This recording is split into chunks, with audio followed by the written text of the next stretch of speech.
Welcome back, all my Tech-Mexers. It's Monday, the 31st of January, the last day of the first month of the new year. And you know what that means? It's technically not too late to do a end of the year wrap-up for the new year. So let's get into it. What are my top 10 books from 2021? Cue the theme song. Oh, he's technically Mexican and 3/4 American, but for 3 generations he's got that nationality. Great-great-grandpa headed south, whose kids had kids then turned around. It's not what the show's about, but it's why he's Mexican technically. It helps that he was raised in New Mexico, lived in Guadalajara for 2 years, speaks fluent Spanish with a bachelor's degree in language and taquito.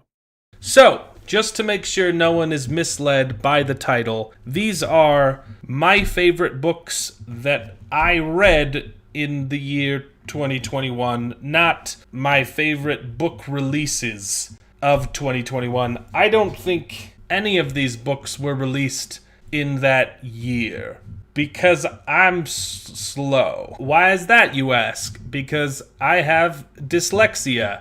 I get the words jumbled up, which means I have to read slowly. What's that? A question I hear? Why are you trying to get into the booktube space if you're dyslexic?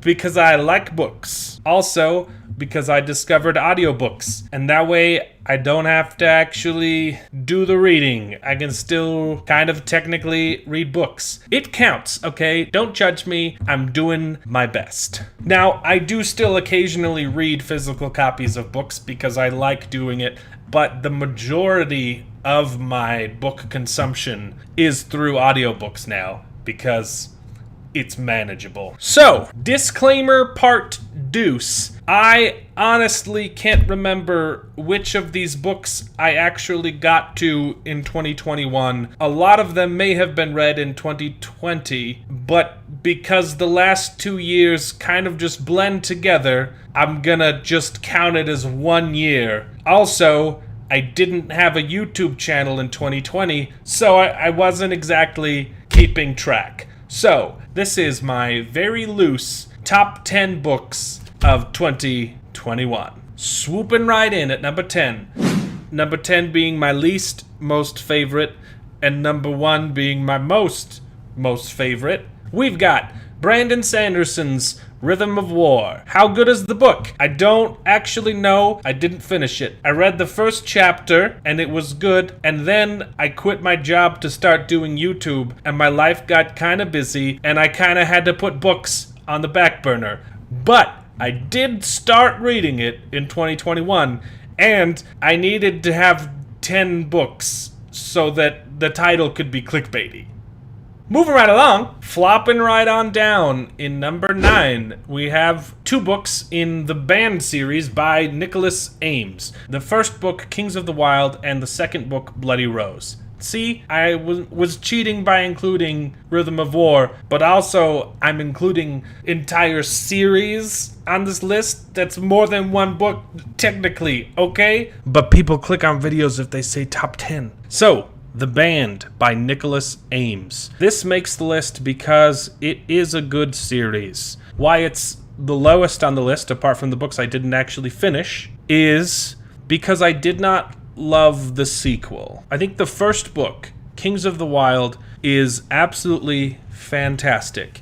It doesn't take itself too seriously. It's just a fun, good comedy with some really good character development and some really fun action moments, and it's a fun read, and it was a very enjoyable book. I was pleasantly surprised. There are a lot of plot conveniences and cliches in the book, and I didn't mind them because that wasn't the point of the book. The point of the book was just have a good time, and it was a good read. I also loved the premise of doing a fantasy book under the guise of getting the band back together. I thought it was very clever, and it was executed very well.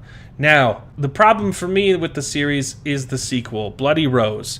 By no means is it a bad book, but it feels incongruous. The tone of Bloody Rose drastically shifts from a fun, lighthearted romp to taking itself too seriously and being a lot darker, and it still has its funny moments, but it isn't as fun. And it still has a lot of the problems that the first book did have with plot conveniences, and because this book tries to take itself more seriously, those plot holes stand out more. Whereas in the first book, I was willing to forgive them because the book wasn't taking itself seriously. This one sets a much darker tone, and it's harder to be forgiving of those cliches. I also thought it was very predictable, and it was one of those instances where, granted, the reader does have a little bit more information than the main characters do, but like there were so many clues. Like the entire time I was just saying like, oh come on, these guys are dumb if they haven't picked up on the twist yet, and it just made the main characters look kind of incompetent. Like it was pretty easy to figure out what was going to happen, and the characters were still surprised by it, and it was a little disappointing. It is not a bad book. It's a good book. It just really did not feel like it belonged in the same series, and I did not like it nearly as much as the first book, Kings of the Wild. I've heard a lot of people really loved the sequel, and I don't want to be a downer on the people who enjoyed that book. It just really, it wasn't for me, and it really did not speak to me the same way that the first book did.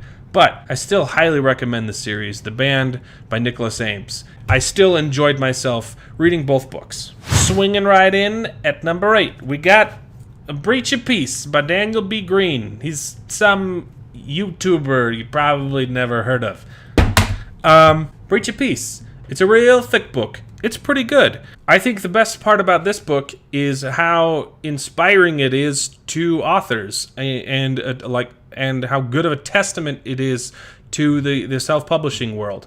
Granted, he has a built-in YouTube audience, and that did help sell these books. But, it is kind of like a spark of hope. And it has personally inspired me to actually try and get work done in writing a book. I've got a lot of ideas that have been tumbling around in my head that I've wanted to do, and I've really just not committed to it because life is busy and it hasn't been a priority. But seeing Daniel do this is super inspiring, and it makes me eventually want to publish my own book. Now that will be like much further down the line. I'm talking like, don't expect to see anything within the next 5 years, but I really am going to try and write a book because of Daniel Greene, and I think that is awesome. Now, I haven't mentioned anything about the book itself. It's not perfect, but it is fun. I think its biggest strength is the world building. Daniel sets up a very intriguing world that I am definitely looking forward to spending more time in and reading more about. The negatives of Breach of Peace. I didn't love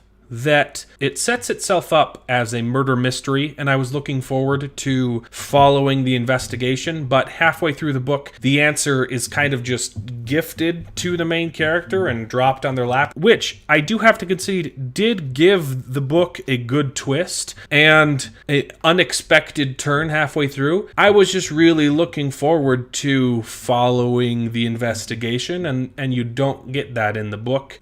So I was slightly disappointed, but at the same time, I was pleased by the drastic shift in pacing. I think that did work really well. It's just not what I wanted to happen.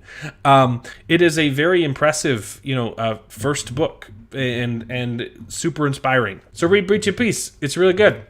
Slapping down up at number 7, that's 7 for all my English speakers. It is the Broken Empire series by Mark Lawrence. I'm not gonna lie, I started reading this book out of spite because Daniel Greene had mentioned he didn't love the first book.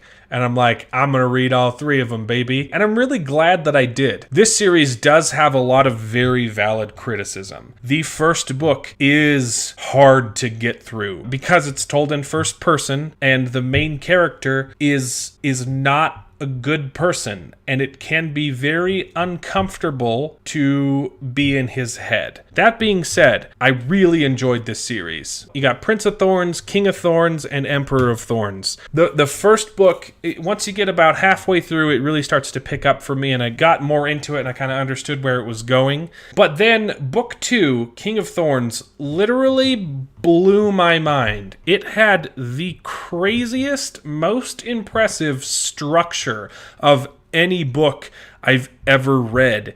It had like 6 different timelines. It had flashbacks within flashbacks, and like an unreliable narrator, and like memories being erased and slowly regained. And I absolutely loved King of Thorns. And when you finally get to the last book, the Emperor of Thorns, it is a good ending to the series. And I definitely think that it justifies the first book being so difficult to get through. And there are some reveals about the plot and the things that are going on behind the scenes that almost redeem the main character in the first book that I really enjoyed. It is, though, a really hard sell to recommend because the first book is difficult. But if you can get through it, the second book is like the coolest thing you'll ever read, and the third book is a really good bow that ties up the story and retroactively makes the first 2 books even better.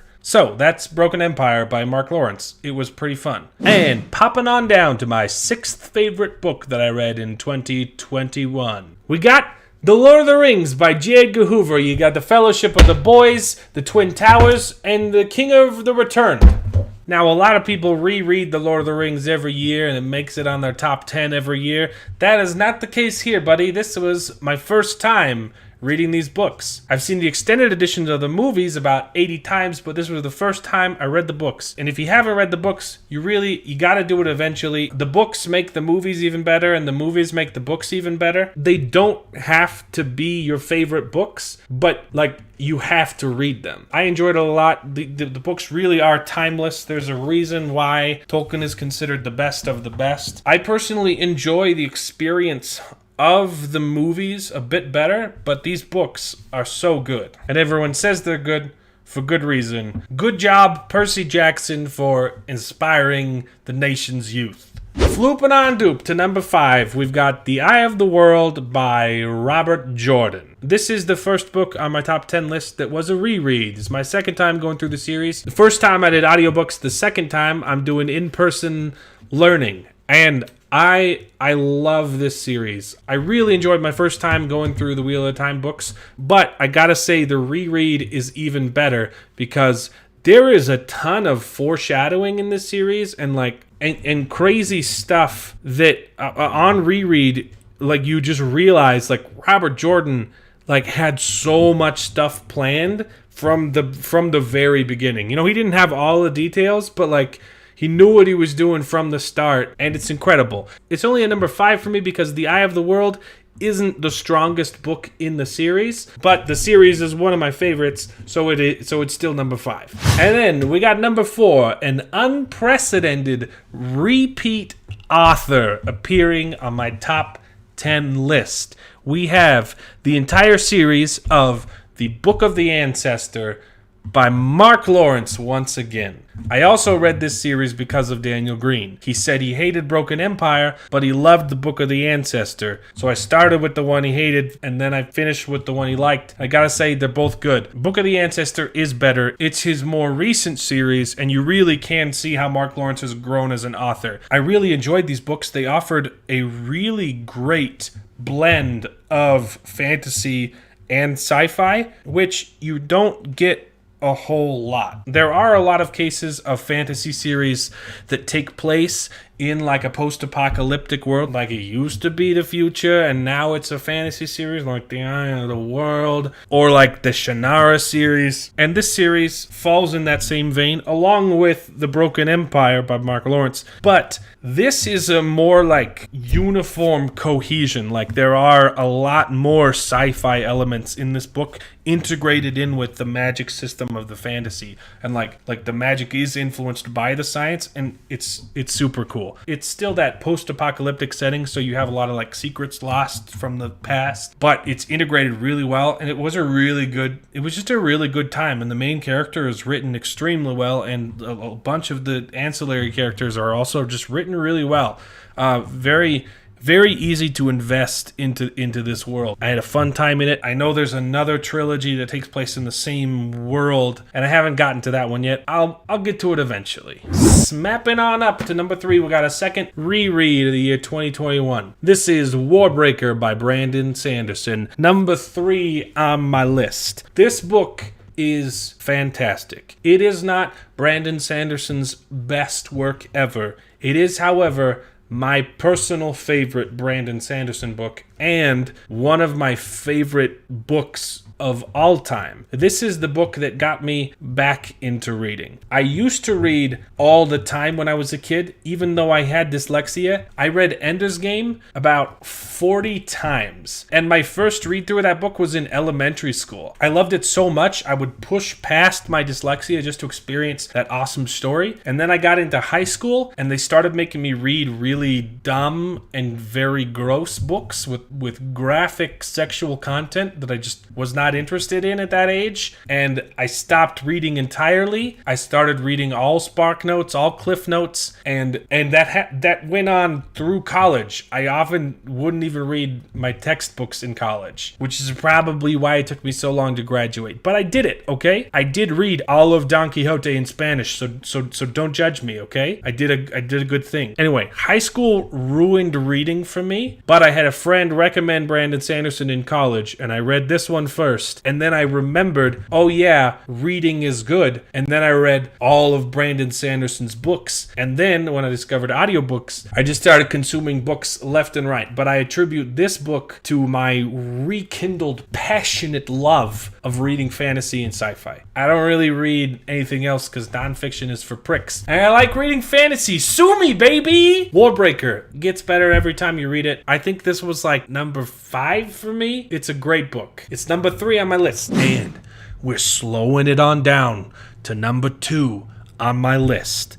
That's right. It's the series that absolutely broke me and made me give up all hope and hate life. It's First Law by Joe Abercrombie. All 3 of those books. I honestly can't separate them in my mind. I mean, they should be read all together as one experience. You got The Blade itself, Before They Are Hanged, and The Last Argument of Kings. Joe Abercrombie deserves a Nobel Peace Prize because when you read his books, you will stop hating other people and just hate yourself. This series left me an emotional wreck for an entire month, and I had to stop reading books entirely for that month before I could start again because he broke me. You broke me, Joe Abercrombie, in the best way possible. These books are fantastic. They are super dark, they are super depressing, and they are ultra realistic. And Joe Abercrombie is probably the best character writer on the face of planet Earth. These people are so realistic and so well written that like you don't even mind that they're terrible people because you see a reflection of them in yourself and all the mistakes that you've made. It just compounds into this grinding acridity of self-loathing and despair. And this series is perfect. It's so good. Everyone on the planet Earth should read First Law. Just make sure you have your therapist on speed dial because it will wreck your world and you will love every second of it. Man, the ending of this series is so frustrating and so beautiful because you can't complain about it because it's so realistic. You don't even know who the bad guys are and who the good guys are because everything is morally gray, and then like this horrible thing happens at the end of the series and you can't even be mad at it because he's right. Because he's right, you can't hate it as much as you want to hate it. It's so good. Read the First Law. And now we come to the end of my top 10 list, going the complete opposite direction, but by far in a landslide was my favorite read of 2020, so much so that I reread it in 2021, is got to be Going Postal by Terry Pratchett.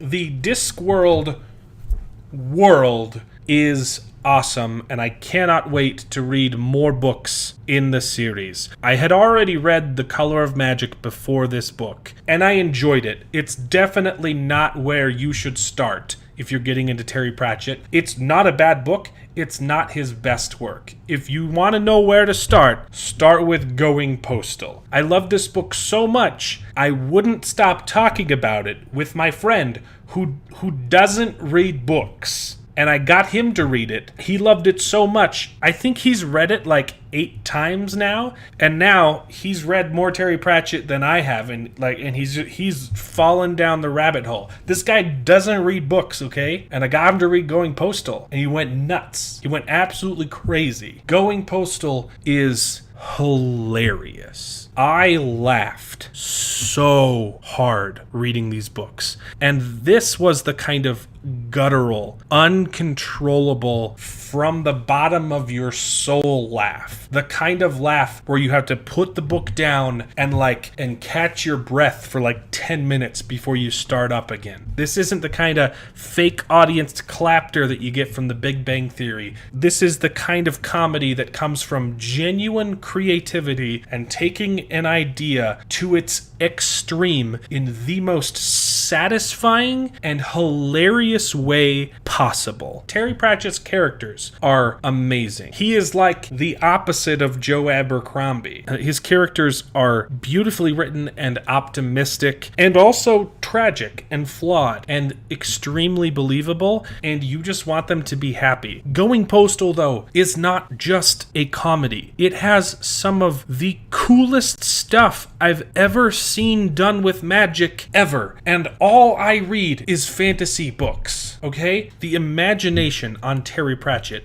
is unreal, and it would be so easy in a comedy series that the world itself doesn't take itself seriously. The Discworld itself is a flat earth that is placed on the backs of 4 elephants that are standing on the back of a giant space turtle, okay? This series does not take itself seriously. It's set in a world that is inherently a joke, and yet it is some of the most brilliant writing I've ever seen. It would be so easy, and it would be a crutch to have this world that doesn't take itself seriously and just pick the low-hanging fruit for cheap laughs, and that is not done one time in this book. Going Postal, like the laughs are not cheap. They are very smart, and they are very earned, and they are very, very real. I love Going Postal. It is by far my favorite read of 2021, and the main character, Moist von Lipwig, is such a brilliant concept. The stuff that Terry Pratchett does with magic is super smart and super intelligent, and he will take a ridiculous premise and drive it home in the most logical way possible, so that this absolutely bonkers idea actually becomes believable in your head. Everyone needs to read Going Postal. And that has been my top 10 favorite books from 2021.